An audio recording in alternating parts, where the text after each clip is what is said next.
penuntut ilmu, wahai para dai, wahai para orang alim, berhiaslah dengan Al-Quran dan As-Sunnah. Niscaya engkau akan selamat dari kegagalan di dunia dan akhirat. Ilmu agama memang membuat orang menjadi mulia. Ilmu menjaga pemiliknya, dan harta dijaga oleh pemiliknya. Ilmu adalah teman akrab pada saat sendirian. Ia adalah sahabat karib pada saat kesepian. Ia adalah penunjuk jalan pada saat makmur dan pembela pada saat menderita. Ilmu adalah perdana menteri ketika berada di tengah-tengah sahabat karib dan orang terdekat bagi orang-orang asing. Ilmu adalah menara jalan menuju surga. Dengannya Allah mengangkat kaum-kaum, kemudian Allah jadikan mereka sebagai pemimpin-pemimpin dalam hal yang baik dan sebagai suri tauladan bagi orang lain. Dengan ilmu kita dilapisi keindahan fisik dan psikis. Kita menjadi manusia-manusia bermutu, menjadi manusia-manusia mulia di dunia dan di akhirat kelak. Semoga Allah Subhanahu wa Ta'ala memudahkan kita dalam mencari ilmu, mempelajarinya, memahaminya. Maka simak kajian berikut ini. Bismillahirrahmanirrahim. Tsani, pasal yang kedua, fadailul ilm, keutamaan ilmu. Laqad madahallahu subhanahu wa ta'ala al-ilma wa ahlahu. Sungguh Allah subhanahu wa ta'ala telah memuji, menyanjung ilmu dan pemiliknya. Wa hatha ibadahu 'alal ilmi wat tazawwudi minhu.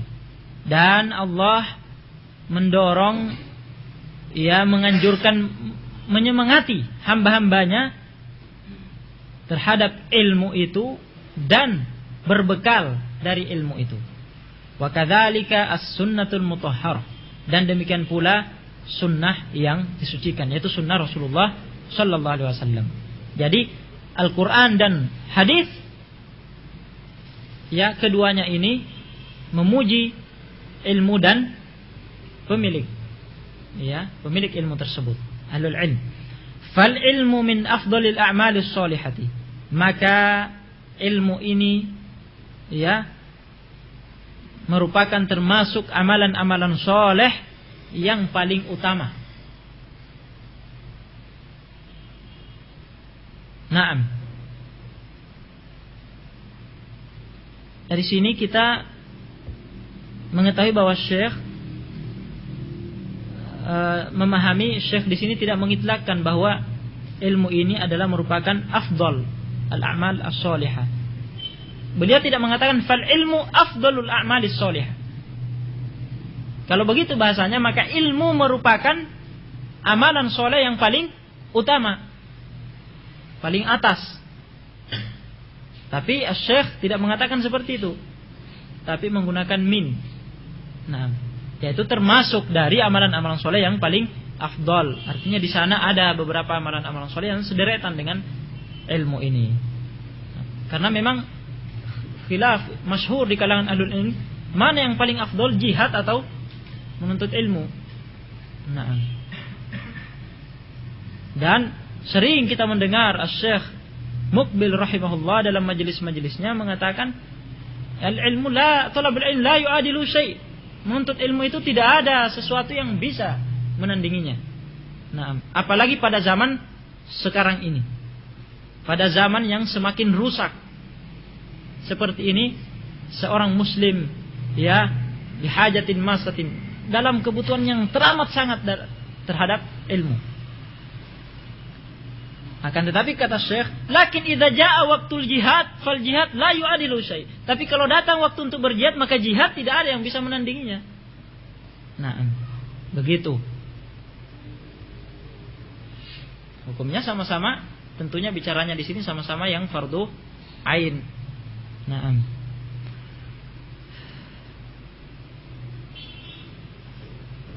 Adapun yang saya dapatkan juga dari perkataan Al-Imam Asy-Syaukani dalam kitabnya Nailul Awtar, beliau memberikan tafsir yang lain, perincian yang lain, yang mengatakan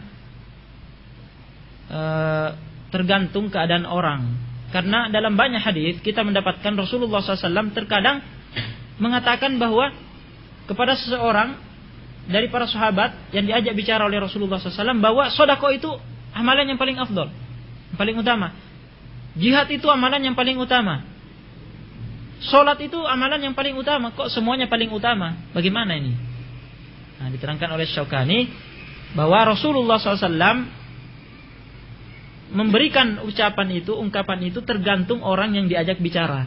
Kalau orang itu adalah orang yang besar badannya, tegap, gagah perkasa, kalau musuh melihatnya itu gemetar, dan dia orang yang pandai berkelahi, ya, dan semangat dalam berjihad, Rasulullah mengatakan kepadanya, amalan yang paling utama adalah jihad. Gitu. Kalau orang ini orangnya krempeng, kecil, kurus, loyo, artinya kalau mau berkelahi pun naam. Tapi dia memiliki otak yang cerdas, memiliki pemahaman yang kuat dan semangat dalam menuntut ilmu. Rasulullah mengatakan kepadanya, amalan yang paling utama adalah menuntut ilmu. Kalau Rasulullah melihat orang ini orang kaya, banyak duitnya, orangnya dermawan, Rasulullah mengatakan kepadanya, amalan yang paling utama adalah sedekah. Begitu. Nah, ini yang diterangkan oleh Al-Imam Asy-Syaukani. Nah,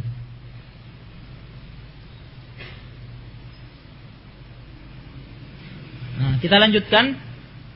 Wa huwa min afdali wa ajallil ibadati. Dan ini adalah merupakan ibadah yang termasuk ibadah yang paling utama dan paling mulia dari ibadah-ibadah tatawwu'. Nah, ibadah-ibadah yang sifatnya sunnah. Nah, li'annahu naw'un minal jihadi fi sabilillah. Karena sesungguhnya ya, menuntut ilmu itu adalah merupakan bentuk jihad fi sabilillah.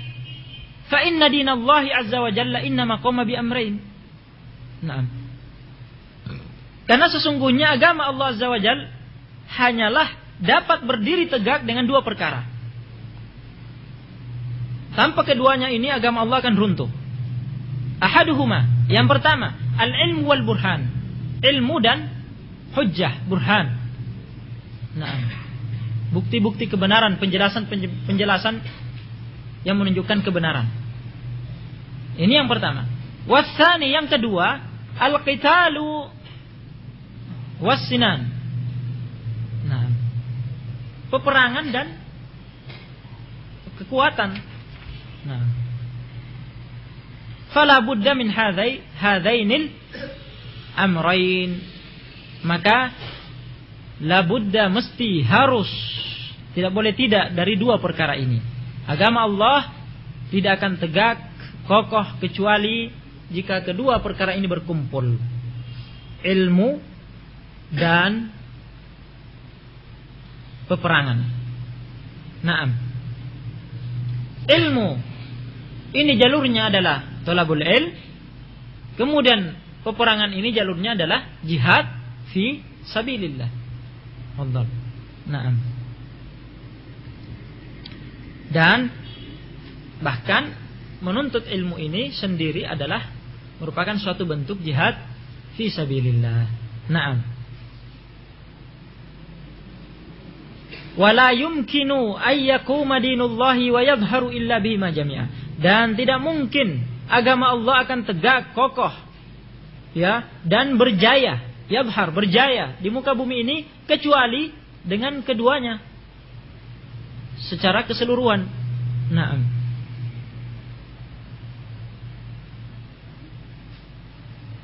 Dan bisa mungkin kita kasih bayangan kenapa thalabul ilmi ini atau dakwah ini kaitannya dengan ilmu ini termasuk jihad, ya. Sebagaimana orang yang berjihad di jalan Allah Subhanahu wa taala dalam pertempuran, nyawanya sewaktu-waktu terancam, kan begitu? Iya. Itu sudah risiko. Maka seorang thalibul ilm, seorang alim yang berdakwah untuk menegakkan agama Allah Subhanahu wa taala, untuk mempertahankan berjayanya agama ini, ya, yang dibawa oleh Rasulullah sallallahu alaihi wasallam, itu pun keselamatannya sewaktu-waktu terancam.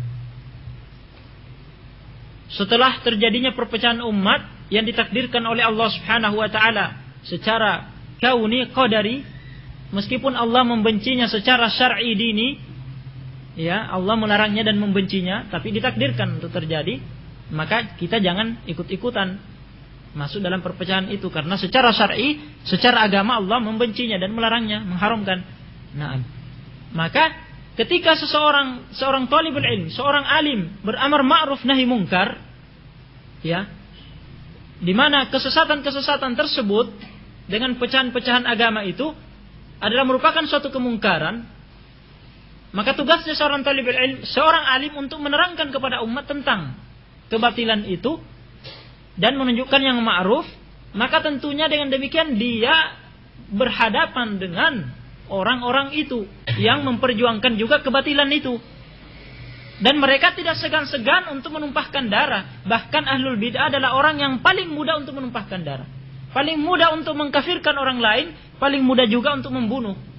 Itu ahlul bid'ah. Berbeda dengan ahlus sunnah jamaah, orang yang paling berhati-hati dalam mengkafirkan, dalam menumpahkan darah, karena mereka ini adalah orang-orang yang selalu dituntun oleh syariat. Naam. Maka berarti sewaktu-waktu keselamatannya kan terancam, iya kan? Naam. Karena orang-orang tersebut, ahlul bid'ah pun tidak akan diam dan tidak akan senang kepada orang-orang ini yang beramar ma'ruf nahi mungkar, ya, menerangkan kebatilan mereka, dan mereka selalu mencari jalan, cara untuk, ya, menyingkirkannya supaya mereka bebas dengan kesesatannya dan kebatilannya, mencari pengikut, ya, menipu kaum muslimin. Bukankah ini suatu bentuk jihad? Iya. Bahkan ini mungkin lebih berat daripada jihad berlaga di medan tempur. Ini Syekh Mukbil rahimahullah, ana mendengar beliau menerangkan seperti itu. Kalau orang berjihad fisabilillah, ya, sekali tebas, tak, selesai, mati. Sudah. Iya.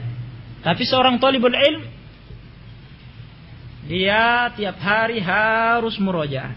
Sudah sakit kepala, harus murojaah. Besok harus murojaah lagi. Kalau enggak hilang ilmunya. Ya. Harus, kalau sudah punya ilmu, harus berdakwah, mengajarkan ilmu tersebut. Nah, kemudian sewaktu-waktu harus siap-siap menerima, ya, gertakan dari kalangan ahlul bid'ah dan seterusnya. Dan ini terus akan berlangsung selama hayatnya. Ini kan berat. Kalau sekali tebas mati kan selesai sudah. Insyaallah ruhnya terbang-terbang di surga sudah. Kalau ini enggak, dengan waktu yang lama terus menerus dalam keadaan seperti itu, maka dari sisi ini, ya, boleh jadi lebih berat jihadnya. Tapi itu pun, terus kata Syekh, tapi itu pun tidak mesti demikian. Karena kalau seorang thalibul ilm, kata Syekh, sudah merasakan nikmatnya menuntut ilmu, nikmatnya ilmu itu, maka dia seperti orang yang kelaparan kalau tidak belajar, seperti yang kelaparan kalau tidak berdakwah, karena dia sudah merasakan nikmatnya, maka dia terus haus, terus mencari. Nah, saking nikmatnya dia rasa. Nah, sampai Imam As-Suyuti diceritakan beliau kalau mendapatkan suatu faidah dari ilmu, maka dia ambil pedangnya terus dia putar-putar di kamarnya, saking gembiranya. Nah, Masya Allah. Wal awwalu minhuma muqaddamun ala tsani. Walihada kana an-nabiy sallallahu alaihi wasallam la yughayyiru ala qaumin hatta tablughahum ad-da'watu ila Allah azza wa jalla. Fayakunu al-ilmu qad sabaqa al-qital. Dan yang pertama dari kedua perkara itu adalah al-ilm. Naam. Muqaddamun, didahulukan atas yang kedua, didahulukan dari yang kedua, yaitu al-qital, peperangan. Oleh karena ini An-Nabi sallallahu alaihi wasallam ya merupakan kebiasaan beliau, ya, sunnah beliau, tidaklah beliau ini melakukan perubahan terhadap satu kaum sampai telah datang atau sampai kepada mereka dakwah kepada Allah Subhanahu wa taala. Nah, jadi tidak langsung diperangi oleh Rasulullah SAW, tapi sebelumnya didakwahi dulu. Nah, kalau sudah sampai dakwah ini kepada mereka, sudah sampai ilmu ini kepada mereka, dan sudah menjadi jelas faham mereka tentang itu, ya, karena juga dipersyaratkan faham. Nah, kalau sampai ilmu itu kepada mereka, tapi sampai saja dia dengar tapi tidak faham, kan belum sampai namanya. Tapi kalau memang sudah faham apa yang disampaikan, berarti ilmu ini sudah sampai. Berarti tidak ada lagi udzur bil jahl kalau dalam hal ini. Nah, apa dalilnya bahwa harus faham mereka, harus jelas ilmu itu kepada mereka? Wa may yushaqiqir rasul min ba'di ma tabayyana lahul huda. Barang siapa yang memusuhi Rasul setelah tabayyana, setelah jelas petunjuk itu padanya. Jadi bukan sekedar sampai, tapi faham, jelas. Nah, kalau itu tidak diterima, barulah diperangi oleh Rasulullah SAW. Rasulullah masuk ke langkah yang kedua, yaitu peperangan. Seperti ya kita tahu pada perang Khaybar, contohnya ketika Rasulullah SAW menjanjikan royah, bendera komando, dan yang memegangnya itu sebagai komandan pasukan yang dicintai oleh Allah dan Rasulnya, mencintai Allah dan Rasulnya, dan akan diberikan kemenangan melalui kepemimpinannya. Kemudian ternyata yang diberikan adalah Ali bin Abi Thalib. Nah, Rasulullah SAW di situ kan memerintahkan kepada Ali bin Abi Thalib untuk menuju mereka musuh ini dan menyampaikan kalimat la ilaha illallah. Kalau mereka mengucapkannya, maka tidak bisa diperangi. Nah, jadi dakwah dulu baru perang. Fayakunul ilm qad sabaqal qital, maka menjadilah ilmu itu mendahului al-qital. Naam. Qala ta'ala, berfirman Allah Subhanahu wa ta'ala, amman huwa qanitun ana al-laili sajidan wa qa'ima yahdharul akhirata wa yarju rahmat rabbih.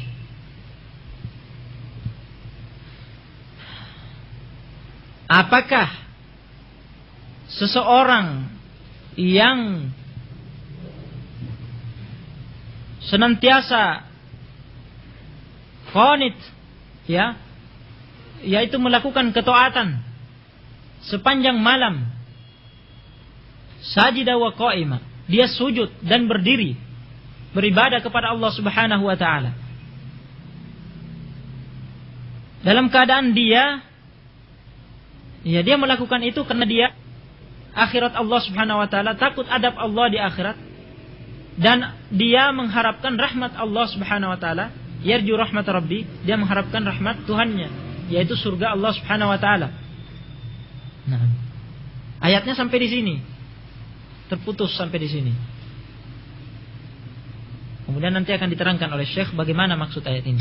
Fal istifhamu huna, maka pertanyaan di sini, ya, apakah, kan ada apakah sebelumnya, ya. Apakah orang yang seperti ini yang digambarkan tadi, yang selalu melakukan ketaatan setiap sepanjang malam, sujud dan berdiri, ya, beribadah kepada Allah Subhanahu wa taala, Nah, apakah ini ya istifham ini, pertanyaan ini di sini dalam ayat ini la budda fihi min muqabilin. Ya. Harus mesti ada pembandingnya. Amman huwa qa'imun qanitun ana al-laili wan nahari ay kaman laisa kadzalik. Jadi takdir ayatnya itu yaitu apakah orang yang berdiri ya melakukan ketaatan sepanjang malam dan sepanjang siang, ya, terus dia sepanjang malam dan siangnya itu senantiasa dalam ketaatan kepada Allah Subhanahu wa taala. Ya, menjauhkan diri dari maksiat. Apakah orang seperti ini, ya, yaitu kaman laisa kadzalik, seperti orang yang tidak demikian. Waalaikumsalam warahmatullahi wabarakatuh. Paham sekarang? Jadi pembandingnya itu adalah apakah orang yang seperti ini sama halnya dengan orang yang tidak melakukan hal yang seperti itu. Ini tidak disebutkan dalam ayat, tapi kita sudah paham dari ayat. Iya, meskipun ayatnya tidak menyebutkan itu, tapi kita sudah paham bahwa pembandingnya yang dimaksud adalah itu. Apakah sama antara orang yang selalu taat dengan orang yang tidak taat? Naam. Wa tarafu tsani al-mufaddal alaihi mahdhufun lil ilmi bihi. Dan ujung yang kedua dari kalimat ini tadi yaitu kaman laisa kadzalik, seperti orang yang tidak melakukan yang demikian, ya, al-mufaddal alaih, yang diutamakan atasnya. Nah, artinya yang satunya itu lebih utama dari dia. Mahdhufun lil ilmi bihi, dihilangkan, ya, jumlah ini dihilangkan karena sudah diketahui maknanya. Nah, meskipun tidak disebutkan dalam jumlah, kita sudah paham bahwa yang dibandingkan itu antara orang yang melakukan ketaatan dengan orang yang tidak melakukan ketaatan. Maka jumlah yang menunjukkan orang yang tidak melakukan ketaatan itu dihapuskan. Nah, apakah sama antara ini dengan yang itu? Fahal yastawi man huwa qanitun ana al-laili sajidan aw qa'iman. Hal yastawi huwa wa man huwa mustakbirun an ta'atillah. Apakah sama antara dia dengan orang yang angkuh, ya, congkak, tidak mau melakukan ketaatan kepada Allah Subhanahu wa taala? Jawabannya, nanti Syekh sendiri yang menjawab. Nah, qala rahimahullah al-jawab. Jawabannya, kata Syekh, la yastawi, tidak sama.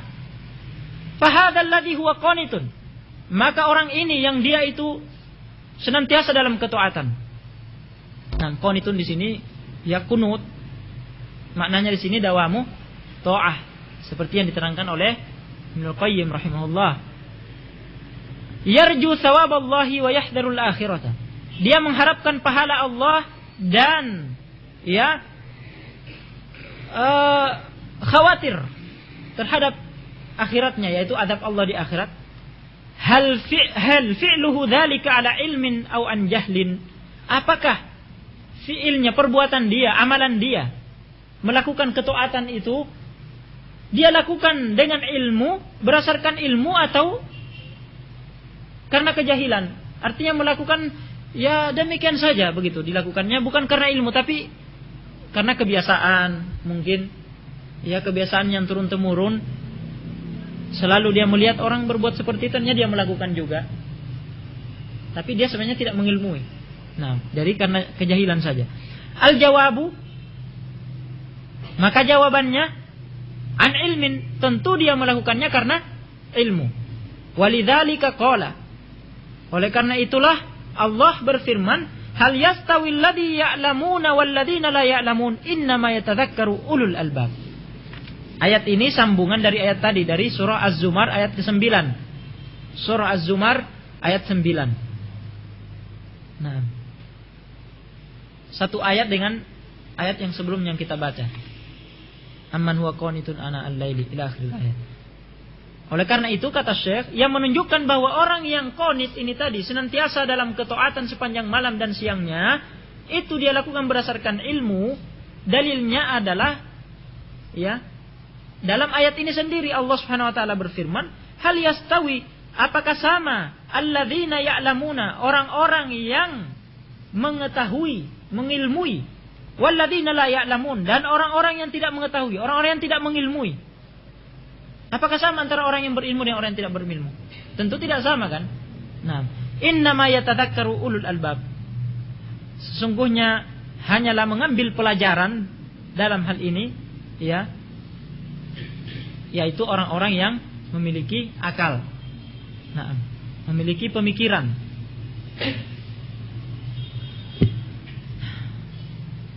La yastawi alladhi ya'lamu walladhi la ya'lam. Tidak sama antara orang yang mengetahui dan orang yang tidak mengetahui.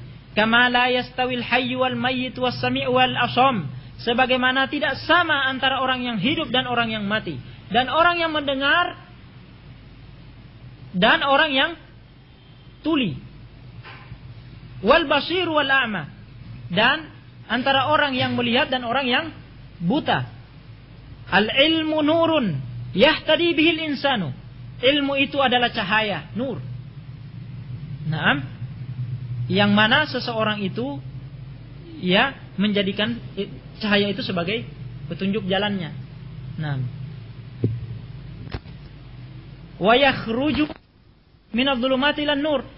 Dan dia keluar dengan ilmunya itu dari kegelapan menuju cahaya yang terang benderang. Naam.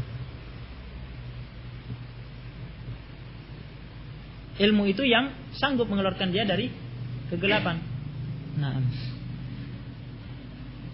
Al-ilmu yarfa'ullahu bihi man yasha'u min khalqihi. Ilmu itu, ya, Allah subhanahu wa ta'ala mengangkat dengannya siapa saja yang diinginkannya dari hamba-hambanya, dari makhluknya. Yarfa'illahu alladhina amanu minkum walladhina utul ilma darajat. Allah mengangkat orang-orang yang beriman dari kalian dan orang-orang yang diberi ilmu beberapa derajat. Coba perhatikan ayat ini. Yarfa'illahu alladhina amanu, Allah mengangkat, ya, orang-orang yang beriman. Kemudian diulangi lagi, dan juga mengangkat orang-orang yang diberi ilmu beberapa derajat. Jadi dua, orang-orang yang beriman dan orang-orang yang diberi ilmu. Apakah mungkin seseorang itu dapat beriman tanpa ilmu? Mungkin enggak? Seperti Jama'atut Tabligh, Tablighiyun, beriman dengan kebodohan. Apa yang mau diimani kalau tidak ada ilmu? Mau beriman tentang Allah misalnya, apa yang mau diimani tentang Allah kalau tidak punya ilmunya? Mau beriman tentang malaikat, apa yang mau diimani dari malaikat kalau tidak punya ilmunya? Kan begitu. Nah, jadi iman ini mesti dengan ilmu. Nah, maka kalau disebutkan orang beriman, maka mesti dia orang yang berilmu. Nah, berarti di sini penyebutan, ya, diangkatnya derajat orang yang diberi ilmu itu dua kali berarti. Ya. Masuk dalam alladzina amanu, diangkat beberapa derajat orang yang beriman. Orang-orang yang berilmu masuk di dalamnya, iya kan? Diulangi lagi walladzina utul ilm, dikhususkan penyebutannya dan orang-orang yang diberi ilmu. Masya Allah. Walihada. Nah, ya, sebelum kita lanjut, kita ingin memahamkan apa maksudnya di sini ilmu itu sebagai cahaya yang manusia ini menjadikan sebagai petunjuk jalannya. Nah, jadi diibaratkan dalam gelapnya malam ini, gelap gulita, tidak ada cahaya. Seseorang yang tidak punya ilmu, dia berjalan dalam gelapnya malam, gitu.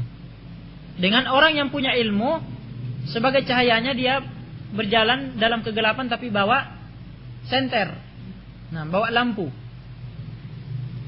Nah, kalau dia orang yang tidak punya ilmu ini berjalan dalam gelapnya malam ini, ya, kira-kira bagaimana keadaannya? Di depannya ada sungai, berarti akan jatuh ke dalamnya.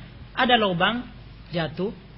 Al-muhim, karena dia tidak melihat kan, Nah, dia bisa saja salah jalan. Sebenarnya, dan kalian rasakan kalau gelap itu, kita tidak tahu sudah arah itu. Ini timur apa barat. Ingin jalan ke timur, ternyata dia ke selatan. Pernah rasakan kalau gelap? Iya, nggak tahu kita arah kan? Ini mana ini? Nah, jadi pinginnya ke timur, ternyata dia ke selatan nanti. Berbeda dengan orang yang punya lampu. Nah, sama dengan ini. Orang yang berjalan di dunia ini tanpa ilmu, ya, karena tidak ada cahaya yang menunjuki jalannya, dia ingin berjalan untuk masuk surga, tapi dia jalan masuk ke neraka. Nah, karena tidak ada yang bimbing dia, nggak ada cahayanya yang menuntun dia. Nah, dikira kebenaran ternyata bid'ah, dikira tauhid ternyata syirik. Dia kira ini amalan yang dilakukan ini akan menuntun dia masuk surga, ternyata amalan ini adalah syirik, adalah bid'ah. Jadinya kemana? Ke neraka. Nah, begitu permisalannya. Innal abida haqqan huwa alladhi ya'budu rabbahu ala basiratin wa yatabayyanu lahul haqq. Lompat ini. Wahada walihada najidu anna ahlal ilmi mahallus sana'i. Dan oleh karena ini kita mendapati bahwasanya ahlul ilm tempat tertujunya pujian, tercurah padanya pujian. Kullama dzukiru, setiap kali mereka disebut ahlul ilm, setiap kali mereka disebut athnan nasu alaihim, maka manusia akan memuji mereka. Nah, berbeda dengan orang bodoh, kalau disebut dikecam. Nah, wahada raf'un lahum fid dunya, dan ini merupakan ketinggian derajat bagi mereka, terangkat derajat mereka fid dunya, di dunia ini. Amma fil akhirati fa innahum yartafi'una darajatin bihasabi ma qamu bihi minad da'wati ila Allah wal amali bima alim. Adapun di akhirat nanti, maka sesungguhnya mereka akan terangkat derajatnya, ya, sesuai tergantung sejauh mana dia mengambil bagian, ikut mengambil andil dalam berdakwah di jalan Allah dan beramal dengan apa yang mereka ketahui. Jadi terangkatnya derajat orang-orang yang berilmu ini bukan hanya di akhirat saja, tapi di dunia dan di akhirat. Kalau di dunia, kata Syekh, yaitu dengan banyaknya pujian yang ditujukan kepada para ulama. Dan ini amrun musyahad, sesuatu yang kita saksikan kan, bagaimana para ulama dipuji. Nah, ini di dunia ini sudah terangkat derajat mereka. Nah, kalau di akhirat nanti, maka derajat terangkatnya derajat mereka, seberapa derajat tingginya itu diangkat, tidak sama antara yang satu yang lainnya, nggak sama. Tergantung sedikit banyak ilmu yang dimilikinya, kemudian tergantung sejauh mana dia mengamalkan ilmunya itu, dan sejauh mana dia mengambil bagian, mengambil andil dalam dakwah dengan ilmu yang dia ketahui. Naam. Innal abida haqqan huwa alladhi ya'budu rabbahu ala basiratin wa yatabayyana lahul haqq. Wa yatabayyanu lahul haqq. Seorang abid, ya sudah paham ya, abid, orang yang beribadah, haqqan, dengan yang sebenarnya. Jadi banyak orang yang beribadah tapi tidak yang sebenarnya, tidak yang semestinya yang diinginkan. Iya. Jadi tidak semua orang yang kita lihat beribadah itu sudah dia itu beribadah sesuai yang sebenarnya yang diinginkan oleh Allah dan Rasulnya, enggak semua. Nah, hanya sebagian kecil. Nah, siapa yang dianggap beribadah dengan yang sebenarnya, yang diinginkan, seperti yang diinginkan oleh Allah dan Rasulnya. Huwallazi ya'budu rabbahu ala basiratin. Dia yang beribadah kepada Tuhannya berdasarkan basirah, di atas ilmu, di atas basirah. Nah, bukan beribadahnya sekedar ikut-ikutan. Nah, lihat yang banyak. Yang banyak itu gerakannya begini, amalannya begini, sudah itu yang dilakukan. Nah, tapi dia membangun ibadahnya itu di atas ilmu. Wa yatabayyanu lahul haq, dan menjadi jelas hak kebenaran itu baginya. Nah, jadi dia beribadah dalam keadaan dia benar-benar mengilmui bahwa ini adalah ibadah yang diinginkan oleh Allah dan Rasulnya. Dalam keadaan yakin dia mengamalkan itu, ya, inilah yang beribadah kepada Allah dengan yang sebenarnya. Wa hadhihi sabilun nabi sallallahu alaihi wasallam, dan inilah jalannya Nabi sallallahu alaihi wasallam. Qul hadhihi sabili ad'u ila Allah ala basiratin ana wa man ittaba'ani wa subhanallah wa ma ana minal musyrikin. Katakan ya Muhammad, hadhihi sabili, inilah jalanku. Ya. Tapi kalau majalahnya Wahda itu, yang di ikhwan yang didarkan Wahda itu sabili, nah itu bukan jalanku, bukan, tidak masuk dalam ayat ini. Nah, jangan sampai ada yang teringat ke sana, oh sabili, majalah sabili ini nggak masuk. Nah, di dalamnya itu banyak kebatilan. Nah, ad'u ilallahi, aku menyeru kepada Allah ala basiratin, di atas basiro, di atas ilmu. Ana, aku, wa manittabani, dan siapa yang mengikuti aku. Wa subhanallahi, dan maha suci Allah, wa ma ana minal musyrikin, dan tidaklah aku termasuk dari kalangan kaum musyrikin. Nah, coba perhatikan dalam ayat ini, ya. Allah Subhanahu wa taala merintahkan kepada nabinya untuk menegaskan bahwa ini jalanku. Ya. Jalannya Rasulullah SAW itu apa? Dimaksudkan di sini, yaitu ad'u ila Allah ala basiratin, berdakwah kepada Allah di atas ilmu.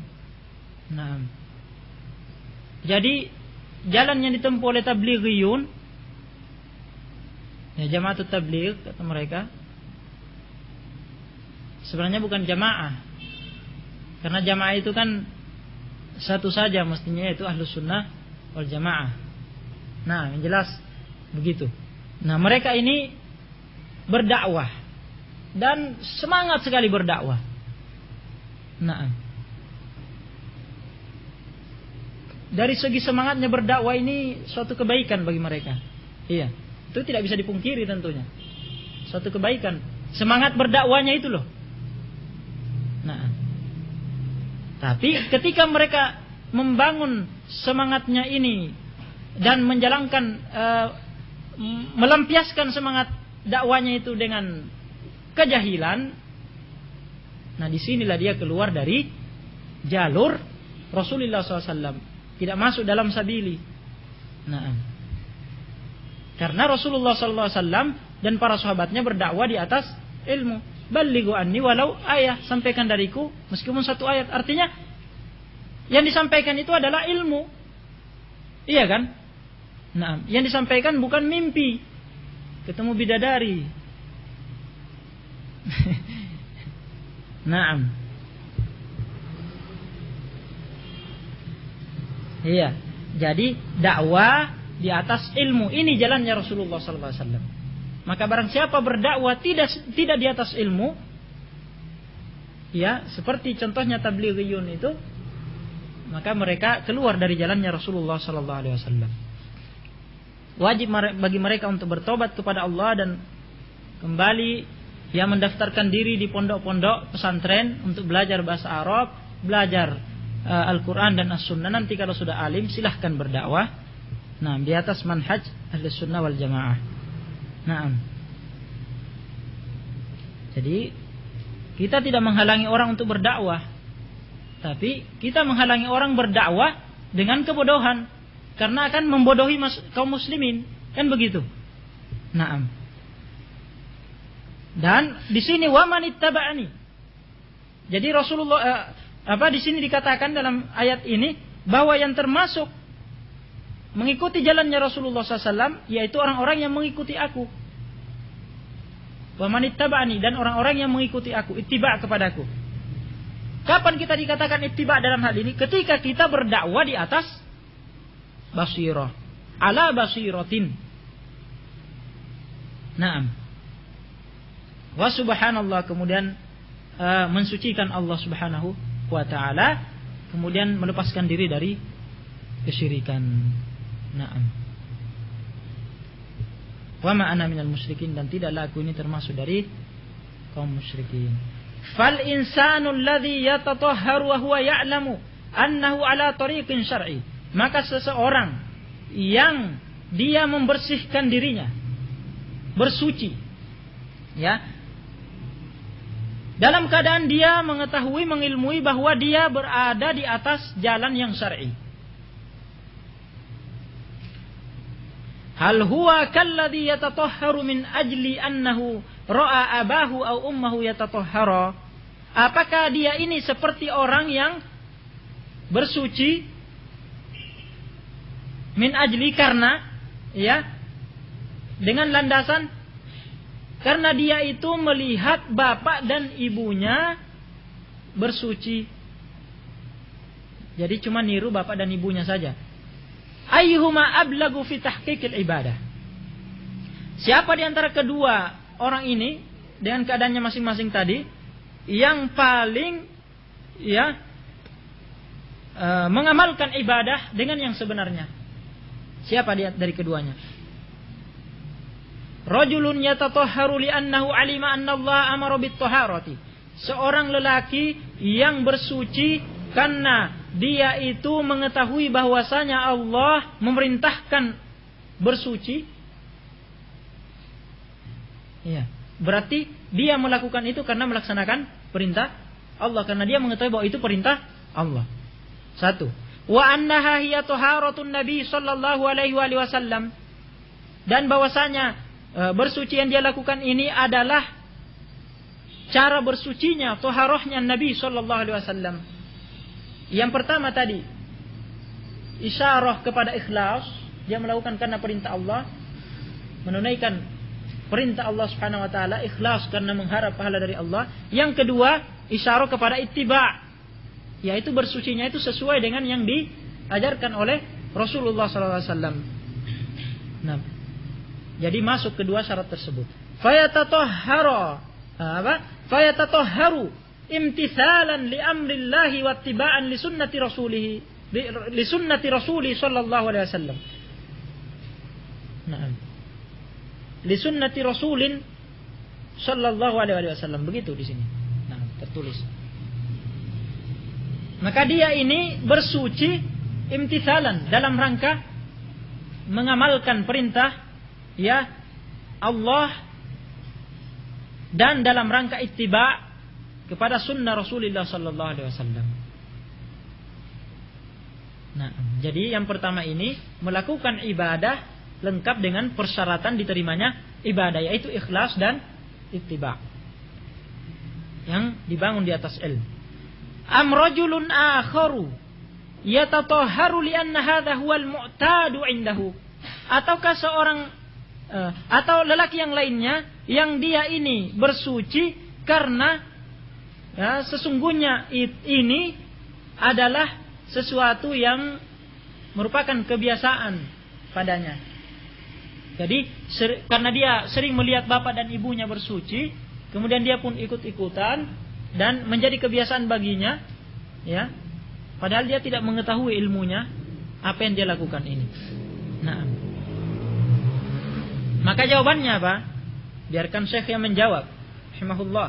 Fal jawabu, maka jawabannya, bila syakkin annal awwala huwa alladhi ya'budu Allah ala basiratin. Tidak ada keraguan lagi. Ya, bila syak, tidak ada keraguan sama sekali. Bahwasanya yang pertama dialah yang beribadah kepada Allah di atas basirah, di atas ilmu. Fahal yastawi hadza wa dak? Maka apakah sama antara ini dengan yang itu? Yang beribadah karena ilmu dengan yang tidak. Pertanyaan terus, kita diserang terus dengan pertanyaan oleh Syekh, tapi enggak apa-apa karena Syekh sendiri yang menjawab. Nah, jangan khawatir. Wa in kana fi'lu kullin minhuma wahidan. Ya, meskipun amalan, ya, perbuatan setiap dari masing-masing dari keduanya itu sama, satu amalan, sama bentuknya. Nah, lakin hadza an ilmin wa basiratin yarjullah azza wajal. Jadi kalau misalnya berwudu sama-sama mencuci tangan, sama-sama berkumur-kumur, sama-sama mencuci muka, sama-sama menyapu kepala, ya, sama-sama membasuh atau mencuci telinga dan kaki, sama. Nah, tidak ada yang beda. Lakin akan tetapi ini amalannya an ilmin wa basiratin, dibangun di atas landasan ilmu dan basirah. Nah, ini sering digandengkan ilmu wa basirah. Memang basirah ini maknanya lebih dalam lagi dari ilmu. Nah, jadi kalau ilmunya itu benar-benar ilmu yang dalam, ya, seakan-akan dia lihat perkara itu. Seakan-akan dia lihat perkara itu sehingga tidak ragu lagi. Nah, bahwa ini buku ini. Nah, dia memiliki ilmu ini buku dan dia seakan-akan lihat, nah ini buku, tidak mungkin salah sudah. Nah, basirah. Jadi lebih dalam lagi maknanya daripada ilmu. Yarjullaha azza wa jal, dia mengharapkan Allah azza wa jal. Wa yahdharul akhirata, dan dia mengkhawatirkan, ya, takut dengan adab Allah di akhirat. Wa yush'iru bi annahu wa yash'uru, dan dia merasakan bi annahu muttabi'un lirrasul sallallahu alaihi wasallam, bahwasanya dia mengikuti Rasul sallallahu alaihi wasallam. Nah, ini keadaannya seperti ini. Wa akifu, kata Syekh kemudian, wa akifu inda hadhihi nuqtah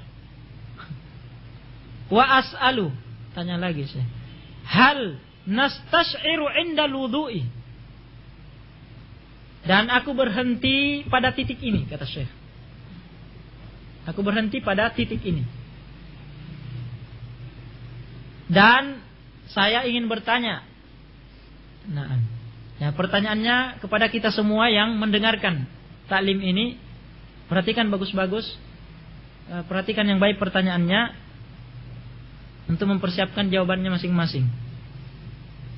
Hal nastash'iru inda wudu'i, apakah kita merasakan ketika kita berwudu bi annana namtathilu li amrillahi subhanahu wa ta'ala, bahwasanya kita melaksanakan itu dalam rangka mengamalkan perintah Allah subhanahu wa ta'ala fi qawlihi, dalam firman-Nya, ya ayyuhalladzina amanu, wahai orang-orang yang beriman, idza kumtum ilas sholati, jika kalian berdiri meniatkan untuk melaksanakan sholat, faghsilu wujuhakum, maka cucilah wajah-wajah kalian, basuhlah wajah-wajah kalian, wa aydiyakum, dan tangan-tangan kalian, ilal marafiqi, ila bimakna ma'a, bersama dengan siku-siku kalian, jadi siku ikut dicuci.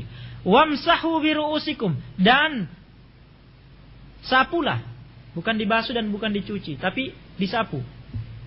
Nah, artinya enggak pakai apa? Enggak dicuci dengan air, tapi yang jelas air basah dengan tangan basah dengan air dan ada bekas air di situ, maka kemudian disapukan ke kepala. Itu maksudnya wamsahu. Berbeda dengan yang lainnya, itu dicuci, kita ambil air dan dicuci, dialirkan air, itu maksudnya dicuci. Paham? Jadi perintahnya, dan sapulah oleh kalian kepala kalian, wa arjulakum. Kemudian arjulakum ini, ya, ini maf'ulnya ma'tufnya kembali kepada wujuhakum. Jadi yang fa'il kepadanya adalah fagsilu. Jadi dan cucilah oleh kalian kaki-kaki kalian ila bimakna ma'a bersama dengan kedua mata kaki. Nah, jadi yang disapu cuma kepala, yang lainnya dicuci, dibasuh, artinya harus dialirkan air. Nah, ini pertanyaannya Syekh. Apakah kita merasakan seperti ini? Silahkan kalian masing-masing menyimpan jawabannya pada diri kalian masing-masing, gak usah dikeluarkan. Nah, apakah kita ketika berwudu merasakan ini, bahwa kita melakukan ini karena ada ayat ini yang memerintahkan, sehingga kita berwudu ini karena melaksanakan perintah Allah dalam ayat tersebut?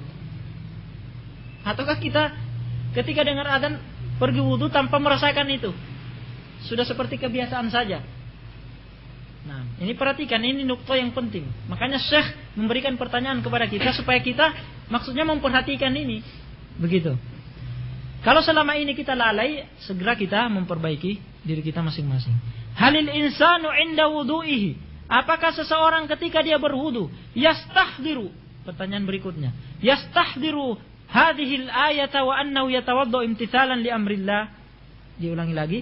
Dia menghadirkan pada dirinya ayat ini, mengingat ayat ini, dan bahwasanya dia berwudu dalam rangka mengamalkan perintah Allah Subhanahu wa taala ini. Hal yastas'iru, ini pertanyaan yang kedua ini. Hal yastas'iru, apakah dia merasakan pada dirinya anna hadza, bahwasanya ini wudu Rasulullah sallallahu alaihi wasallam adalah wudunya Rasulullah sallallahu alaihi wasallam. Wa annahu yatawaddu ittiba'an li Rasulillah sallallahu alaihi wasallam, dan bahwasanya dia berwudu dalam rangka ittiba', mengikuti sunnah Rasulullah sallallahu alaihi wasallam. Naam. Al jawabu, jawabannya na'am, iya. Naam. Al haqiqatu,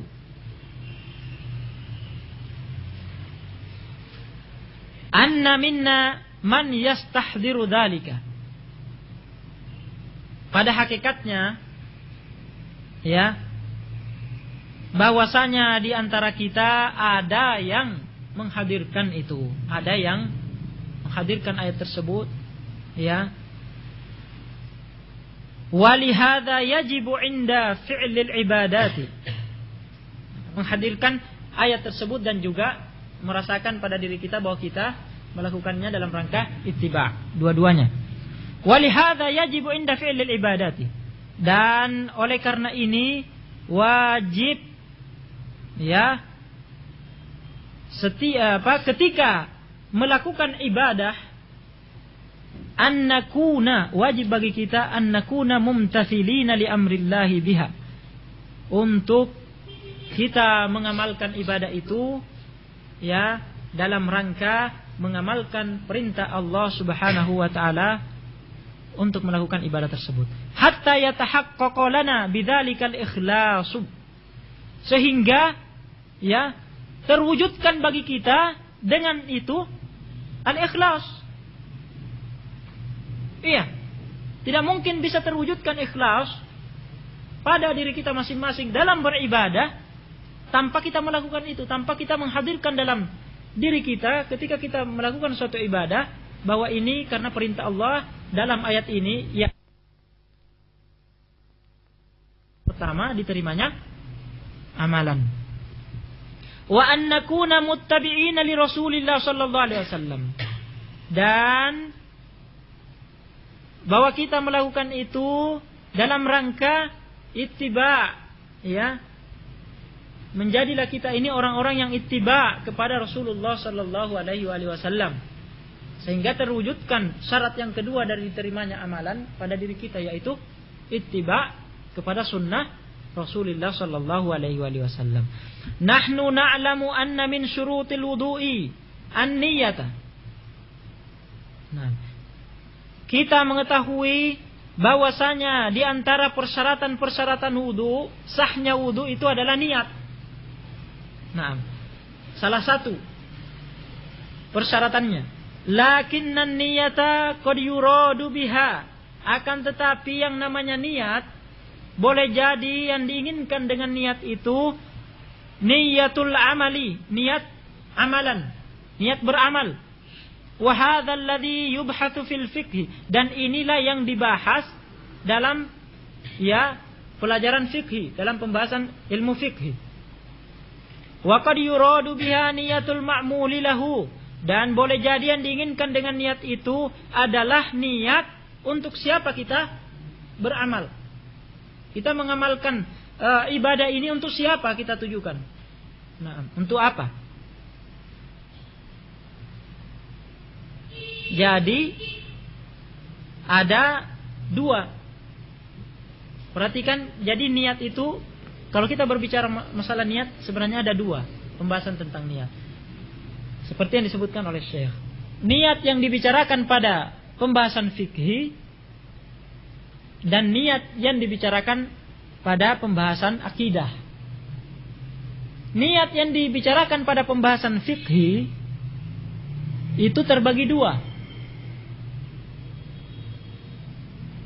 yaitu niat melakukan suatu amalan untuk membedakan antara amalan ini, bahwa ini untuk membedakan antara ibadah dengan adat, kebiasaan.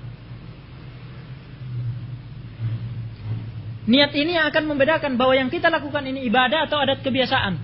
Misalnya, kita mandi. Yang akan membedakan bahwa mandi yang kita lakukan ini adalah ibadah atau bukan, tergantung niatnya. Kalau kita mandi dengan niat untuk mandi suci, mengangkat hadas besar, berarti ini adalah ibadah. Maka ini adalah mandi suci yang disyariatkan, ibadah. Tapi kalau kita cuma mengguyur kepala, cuci-cuci, bersihkan tubuh, mengeluarkan daki, pakai sabun, selesai tanpa niat, maka ini adalah suatu adat kebiasaan, tidak bernilai ibadah. Maka apa yang membedakan? Padahal sama-sama mengguyur tubuh. Apa yang membedakan bahwa ini ibadah, yang ini bukan? Yang membedakan adalah niatnya. Ketika dia meniatkan ini menjadi ibadah, kalau enggak bukan ibadah. Nah, kalian silahkan kiaskan kepada permasalahan-permasalahan yang lainnya. Faham? Nah, yang kedua, membedakan antara amalan ibadah yang wajib hukumnya dengan yang sunnah. Kita melihat ada orang sholat di masjid. Nah,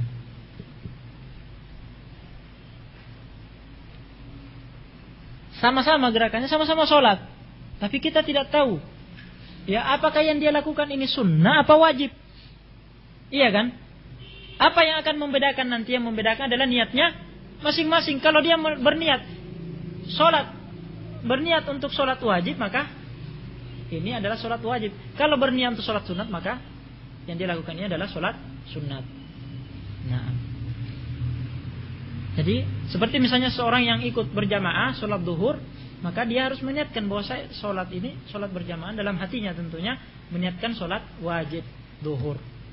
Nah, berbeda dengan orang yang sudah menjamak sholatnya, misalnya sholat asar saja contohnya. Nah, sudah menjamak sholatnya, kemudian dia hadir di masjid dan adzan, dikumandangkan adzan, kemudian dia ikut bergabung dengan jamaah sholat asar, padahal dia sudah sholat duhur dengan sholat asar tadi. Iya, dia musafir misalnya, dia sudah jamak sholatnya, kebetulan pada sholat asar hadir dia di masjid dan adzan dan ikut bergabung bersama jamaah sholat. Maka dia meniatkan sholatnya itu sholat sunat. Nah, maka dalam jamaah itu ada orang yang sholat wajib, ada yang sholat sunat. Yang membedakan adalah niatnya. Nah, ini dua fungsinya yang kita sebutkan tadi. Ini pembahasannya dalam pembahasan fikih. Yang kedua, niat yang kedua yang pembahasannya pada akidah, yaitu niat yang kita kenal dengan ikhlas. Nah, apakah niatnya ini ikhlas kepada Allah, mencari pahala Allah, atau karena riya wa sum'atan, karena ingin dilihat atau ingin didengar. Nah, Yang pertama ini yang ditakbirkan oleh Syekh, diungkapkan oleh Syekh di sini dalam kitabnya dengan niatul amal. Niat beramal. Niat beramal itu apa? Itu yang pertama tadi. Kemudian yang kedua yang kaitannya dengan ikhlas, ini yang ditakbirkan, diungkapkan oleh Syekh dalam kitabnya ini dengan niyatul ma'mulilahu. Niat untuk siapa beramal. Nah, wahina idzin, selanjutnya kata Syekh, wahina idzin alaina an natanabbaha li hadzal amril azimi. Nah, dan jika demikian, ya, sekarang ini, ya, alaina, bagi kita semua, kalau kita sudah faham tadi itu penjelasan yang sebelumnya, alaina, ya, bagi kita semua, an natanabbaha, untuk memperhatikan, ya, lihadzal amr al-azim, memberikan perhatian terhadap perkara yang besar ini. Wahia, yaitu an nastahdira wa nahnu naqumu bil ibadati, untuk kita menghadirkan pada diri kita perkara-perkara tersebut yang telah diterangkan tadi, ya, dalam keadaan kita, ya, menjalankan ibadah. An namtathila amrullahi biha li tahqiqil ikhlas. Kemudian disebutkan, yaitu apa yang harus kita perhatikan itu, kita, ya, melakukan amalan tersebut dalam rangka mengamalkan perintah Allah, untuk kita mewujudkan adanya ikhlas pada diri kita, li tahqiqil ikhlas. Wa an nastahdira, dan kita menghadirkan pada diri kita anna Rasulullah sallallahu alaihi wasallam fa'alaha, bahwasanya Rasul sallallahu alaihi wasallam mengerjakan ibadah itu seperti yang kita kerjakan. Nah, kita tidak mengerjakan yang lain yang tidak dikerjakan oleh Rasulullah, tapi kita mengerjakan yang dikerjakan oleh Rasulullah SAW. Kita menghadirkan itu. Wa nahnu lahu muttabi'una fiha, dan kita, ya, menjadi orang-orang yang mengikuti tiba kepadanya, kepada Rasulullah SAW pada ibadah yang kita kerjakan itu. Li tahqiqil mutaba'ati, dalam rangka untuk mewujudkan mutaba'ah. Lianna min syuruti sihhatil amal, karena sesungguhnya dari persyaratan-persyaratan sahnya amal, diterimanya amal itu oleh Allah Subhanahu wa taala, al-ikhlasa wal mutaba'ata. Nah, al-ikhlas dan mutaba'ah. Alladzaini bihima, yang dengan keduanya lah tatahaqqaqu syahadatu annahu la ilaha illallah wa anna Muhammadan Rasulullah sallallahu alaihi wasallam. Menjadi terwujudkan syahadah, persaksian kita bahwasanya la ilaha la ma'budu bihaqqin, takdirnya tidak ada sesembahan yang hak kecuali Allah, dan bahwasanya Muhammad adalah Rasul Allah, ya, sallallahu alaihi wasallam. Na'udu ila ma dzakarna awalan. Setelah penjelasan yang panjang tadi, kemudian kata Syekh, na'udu ila ma dzakarna awalan min fadailil ilmi. Kita kembali kepada perkara yang pertama yang kita sebutkan tadi, ya, dari keutamaan-keutamaan ilmu. Id bil ilmi ya'budul insan Rabb ya'budul insahu ala basiratin. Seseorang, ya, dapat beribadah kepada Tuhannya di atas basirah. Nah, fayata'allaqu qalbuhu bil ibadati, maka hatinya itu bergantung kepada ibadah. Jadi rindu dia selalu dengan ibadah. Nah, bukannya malah jengkel kalau masuk waktu untuk beribadah, tapi justru hatinya itu selalu terikat. Nah, terikat, tergantung dengan ibadah itu. Wa yatanawwaru qalbuhu biha, dan hatinya itu bercahaya dengan ibadah itu. Wa yakunu fa'ilan laha, dan menjadilah dia sebagai orang yang mengerjakan ibadah itu di atas asas, ya, dengan asas landasan annaha ibadatun, bahwasanya itu adalah ibadah, la ala anha adah, bukan atas asas bahwa itu adalah adat kebiasaan belaka. Naam. Walihada idza shallal insanu ala hadan nahwi, dan dengan ini jika seseorang sholat, ya, dengan bentuk seperti ini, dengan model seperti ini, fa innahu madmunun lahu ma akhbarallahu bihi, maka sesungguhnya terjamin baginya, madmunun lahu, dijamin baginya apa yang dikabarkan oleh Allah, ya, min anna sholata tanha anil fahsya'i wal munkar, bahwasanya sholat itu mencegah dari al-fahsya, ya, perkara-perkara yang kotor, ya, dari maksiat dan kemungkaran. Iya.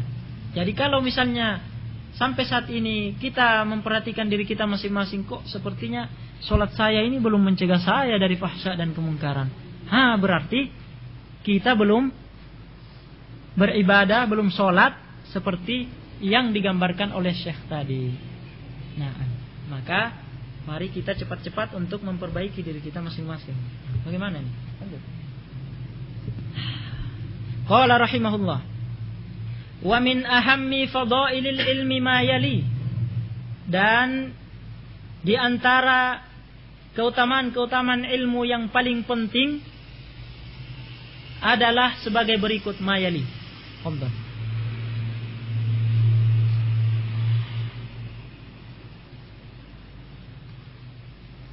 Al-awwal, yang pertama, annahu irthul anbiya, bahwasanya ilmu itu adalah warisan para nabi. Fal anbiya'u alaihimus salatu wassalam lam yuwarrithu dirhama wala dinara. Para nabi, ya, semoga salat dan salam tercurah bagi mereka, tidaklah mereka mewariskan dirham dan tidak juga dinar. Wa innama warathul ilm, bahkan sesungguhnya mereka hanyalah mewariskan ilmu saja. Faman akhadha bil ilmi, maka barang siapa yang mengambil ilmu, faqad akhadha bihadzin wafirin, maka sungguh dia telah mengambil suatu bagian yang besar, yang melimpah ruah, yang banyak. Min irsil anbiya, dari warisan para nabi. Fa antal ana fil qarnil khamis asyar. Nah, maka kamu sekarang ini berada pada abad kurun, yakni abad ke-15, kata Syekh. Idza kunta min ahli ilmi tarithu Muhammadan sallallahu alaihi wasallam wa hadha min akbaril fadail. Jika Anda termasuk dari kalangan ahlul ilm, maka Anda telah mewarisi Muhammad sallallahu alaihi wasallam, dan ini termasuk keutamaan yang paling besar yang telah Anda miliki. Naam. Yang pertama. Ats-tsani, yang kedua, annahu yabqa wal malu yafna, bahwasanya ilmu itu akan kekal, tinggal. Wal malu yafna, dan harta, adapun harta akan punah, akan hilang. Fahadha Abu Hurairah radhiyallahu anhu, maka inilah Abu Hurairah radhiyallahu anhu. Abu Hurairah ini terkenal dengan kunyahnya Abu Hurairah. Waqtulifa fismi, diperselisihkan namanya siapa? Abu Hurairah. Hurairah ini tasghir dari hir. Kalau hir itu artinya kucing besar. Kalau Hurairah artinya kucing kecil. diberi kunnya Abu Hurairah karena waktu dia menggembalakan kucing dari keluarganya, ketika mau pulang ke rumahnya ada anak kucing yang mengeong di jalanan. Kasihan, diambil, dia masukkan ke lengan bajunya, sembunyikan, langsung dibawa masuk ke kamarnya. Tapi namanya kucing ya mengeong juga, akhirnya ketahuan sama keluarganya, diberi julukan Abu Hurairah, bapak kucing kecil, bapak anak kucing. Rasulullah SAW dan sebuah hadis pernah memanggil beliau, ya, dengan sayangnya kepada Abu Hurairah, dia mengatakan, ya Abahir, wahai bapak kucing. Dipanggil oleh Rasulullah SAW, ikut ke rumahnya. Waktu itu dia lagi lapar. Ceritanya hadis itu panjang sampai akhirnya Rasulullah SAW diberi susu, dia minum susu bersama dengan Ahlus Suffa dan juga bersama dengan Abu Hurairah. Ya Abahir. Nah, ini sahabat Rasulullah SAW yang paling banyak hadisnya. Nah, ranking 1 Abu Hurairah ini. Karena Abu Hurairah ini dia memiliki pengorbanan yang tidak ternilai harganya, memang pengorbanan yang besar dalam menuntut ilmu. Kalau para sahabat dari kalangan muhajirin, kalangan ansor, kalangan muhajirin mereka ini terkadang disibukkan dengan perdagangan mereka. Kalau ansor terkadang disibukkan dengan pertanian mereka. Nah, sehingga mereka ini ada yang mereka dengar dari Rasulullah, ada yang enggak. Kalau pas Rasulullah SAW lagi memberikan ilmu, memberikan hadis, mereka lagi di ladang yang enggak dengar. Lagi di pasar, lagi berdagang yang enggak dengar. Abu Hurairah terus dia mulazamah dengan Rasulullah SAW, tidak peduli lapar, sampai pernah pingsan gara-gara lapar. Hanya dikira orang gila di masjid, ditendang orang. Nah. Dan yang kedua, dalam Sahih Bukhari disebutkan pernah dia mengadu kepada Rasulullah SAW, sami'tu minka hadisan katsira wa nasituhu, aku mendengar hadis yang banyak darimu ya Rasulullah, tapi aku lupa. Namanya manusia. Kemudian Rasulullah memerintahkan kepada Abu Hurairah untuk menghamparkan kainnya, selendangnya, kemudian didoakan oleh Rasulullah, kemudian disuruh Abu Hurairah ini untuk memegang ujung-ujung kain itu, kemudian dikumpulkan, kemudian didoakan oleh Rasulullah SAW. Setelah didoakan itu, kata beliau, ma nasitu syai'an sami'tuhu an Rasulillah SAW. Aku tidak lupa lagi hadis yang pernah aku dengar dari Rasulullah SAW. Nah, jadi salah satu cara untuk mendapatkan ilmu supaya kuat hafalannya berdoa. Nah, mudah-mudahan doanya dikabulkan oleh Allah Subhanahu wa taala. Salah satunya lagi ya, harus mulazamah. Harus banyak duduk bermajelis dalam majelis ilmu. Nah, harus banyak belajar. Min fuqara'is sahabati, dan dia dari kalangan, ya, kata Syekh, Abu Hurairah ini dari kalangan para sahabat yang miskin, yang fakir, bukan yang sekedar miskin tapi fakir. Beda antara miskin dengan fakir. Menurut sebagian ulama, miskin itu punya penghasilan tapi tidak cukup, masih kurang, memang masih butuh untuk diberi sedekah. Tapi kalau fakir tidak punya sama sekali, tidak punya sama sekali. Ini Abu Hurairah fuqara, dia dari kalangan fuqara. Tapi beberapa waktu berselang, Allah Subhanahu wa taala mentakdirkan dia nikah dengan seorang wanita yang kaya raya. Nah, akhirnya setelah itu ya khair. Hatta innahu yasqutu minal ju' kal mughma alaihi.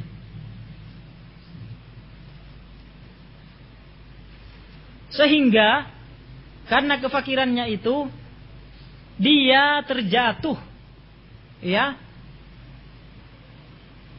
karena laparnya, kal mughma alaihi, seperti orang yang pingsan. Ini yang kita ceritakan tadi. Nah, wa as'alukum billah, kata Syekh, dan aku ingin bertanya kepada kalian, ya, demi Allah, hal yajri li Abi Hurairah dzikrun bainan nasi fi asrina amla? apakah ya bagi Abu Hurairah ini mengalir kepadanya yajri, mengalir kepadanya zikrun bainan nas, sebutan pujian di kalangan kaum muslimin fi asrina, pada masa kita ini, abad kita ini, amla atau tidak? Disebut-sebut, dipuji-puji apa enggak Abu Hurairah? Barusan kita tadi sebut-sebut Abu Hurairah. Naam, iya, kata Syekh jawabannya. Yajri katsiran fayakunu li Abi Hurairah ajru man intafa'a bi ahadithihi. Ya, jawabannya iya, mengalir banyak sekali penyebutan pujian ya kepada Abu Hurairah, maka menjadilah bagi Abu Hurairah pahala siapa saja yang mengambil manfaat dari hadis-hadis yang diriwayatkannya. Nah, idil ilmu yabqa wal malu yafna. Manakala ilmu itu tinggal, ya, sementara harta itu hilang, punah. Nah, maksud Syekh, ketika Abu Hurairah meriwayatkan hadis-hadis Rasulullah sallallahu alaihi wasallam, kemudian hadis ini, ilmu ini sampai kepada kita, ya, mulai dari zaman dulu sampai zaman kita sekarang ini, terus ilmu hadis Rasulullah SAW yang diriwayatkan oleh Abu Hurairah kita manfaatkan.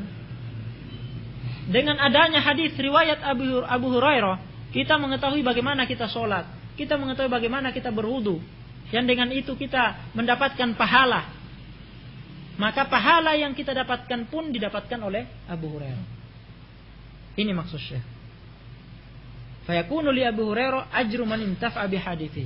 Karena Rasulullah SAW bersabda dari Abu Hurairah sendiri. Hadis diriwayatkan oleh Muslim, periwayatnya adalah Abu Hurairah sendiri.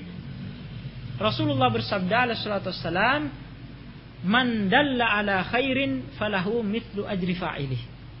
Barang siapa yang menunjukkan seseorang suatu kebaikan, menunjuki seseorang suatu kebaikan, maka baginya pahala seperti pahala orang yang mengamalkannya.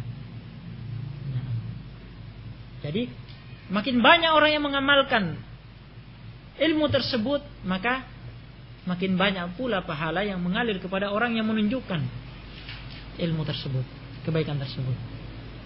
Dan dalam riwayat yang lain juga Abu Hurairah yang meriwayatkan dari Muslim, pahala tersebut tidak mengurangi pahala mereka. Nah, pahala yang didapatkan oleh orang yang menunjukkan kebaikan ini, ya, tidak mengurangi pahala orang-orang yang mengamalkan kebaikan tersebut. Masing-masing dapat. Nah, ini maknanya ilmu itu ya beqa. Ya. Kekal, tinggal. Sementara harta enggak, punah, hilang. Kata Syekh berikutnya, fa'alaika ya talibal ilmi, maka bagimu wahai penuntut ilmu, wahai talibul ilm, antastamsika bil ilmi, untuk kamu itu berpegang teguh dengan ilmu. Faqad thabata fil hadithi anna an-nabiyya sallallahu alaihi wasallam qala, maka sungguh telah sabit, telah benar adanya dalam suatu hadis bahwa an-Nabi sallallahu alaihi wasallam bersabda, "Idza matal insanu," jika seseorang meninggal dunia, "in qata'a amaluhu illa min salatin," terputuslah amalannya kecuali 3 perkara. Shadaqatin jariyatin, sedekah jariyah. Au ilmin yuntafa'u bihi, ini yang menjadi syahid kita. Ilmu yang dimanfaatkan. Aw waladin sholihin yad'u lahu, atau seorang anak yang soleh yang mendoakan baginya. Nah, hadis ini diriwayatkan oleh Imam Muslim juga dari Abi Hurairah. Nah, as-salif yang ketiga, annahu la yat'abu sahibuhu fil hirasati, bahwa ilmu itu, ya, pemiliknya sahibu la yat'ab, tidak capek, tidak lelah, fil hirasah, dalam menjaganya. Naam. Jangan sampai ada orang yang mencuri dari kepalanya, dicabut ilmu itu dari kepalanya, enggak perlu capek-capek untuk menjaga itu. Enggak perlu digembok itu hatinya atau kepalanya. Tempat ilmu itu enggak perlu dibuatkan gembok karena takut ada orang yang mencuri dari situ. Nah. Berbeda dengan harta. Nah. Li'annahu idza razaqakallahu ilman. Karena sesungguhnya ya, jika Allah memberikan rezeki kepadamu berupa ilmu, jadi ilmu itu adalah rezeki. Nah. Famahalluhu fil qalbi. Maka tempatnya itu di al-qalb, hati. Nah, saya ingin menerangkan, qalb, sebenarnya qalb itu yang dimaksud jantung. Jantung. Berdasarkan sabda Rasulullah SAW, ala inna fil jasadi mudghah, idza saluhat saluhal jasadu kullu, wa idza fasadat fasadal jasadu kullu. Sesungguhnya dalam jasad tubuh seseorang itu terdapat mudghah, sekerat daging. Idza saluhat saluhal jasadu kullu. Kalau daging ini, sekerat daging ini baik, maka saluhal jasadu kullu, maka semua tubuhnya pun akan menjadi baik. Nah, idza fasadat fasadal jasadu kullu. Kalau menjadi jelek, rusak sekerat daging ini, maka rusak seluruh tubuhnya, rusak seluruh amalannya. Nah,